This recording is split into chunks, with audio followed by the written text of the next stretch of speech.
Good morning. You know, there's so many different types of artists and so many different types of artwork here. And these artists have all kinds of different backgrounds. And some of them didn't even know they were going to be artists when they were little. And joining me right now is one of them. That is Michelle Sapp. And she has work that's displayed in the DIA and several other stores in the Michigan and Metro Detroit area. Good morning. Good morning. So you have a couple of decorative figures here, and tell me a little bit about where your inspiration comes from. Well, I'm inspired by the colors and textures of Africa because that is part of my heritage, but I just think that the figures are representative of the power and strength of women. You know, they may look African, but they're any woman.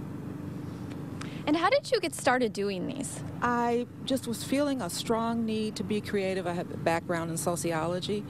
So I just sat down one day and was just kind of playing around. I've always been creative.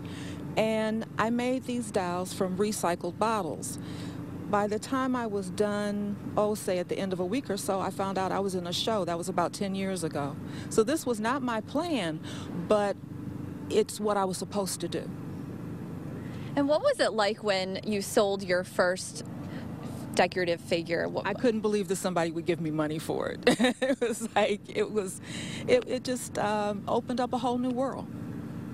And being represented in the DIA store, and also you said you were in Artisan Market in Novi and Partridge Creek. What was that like when you finally broke into that?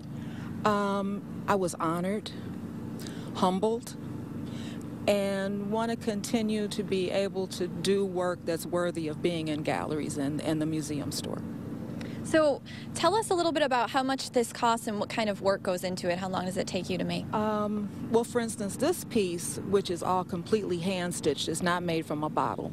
It's hand-stitched and stuffed and it's just all handwork. That takes about 2 days to complete and runs about $250. These pieces are made from the recycled bottles, and also they are very labor intensive, and they run about $200. But I make small figures that start at $35 for a person who wants to start a collection. And I do have many people who do collect them.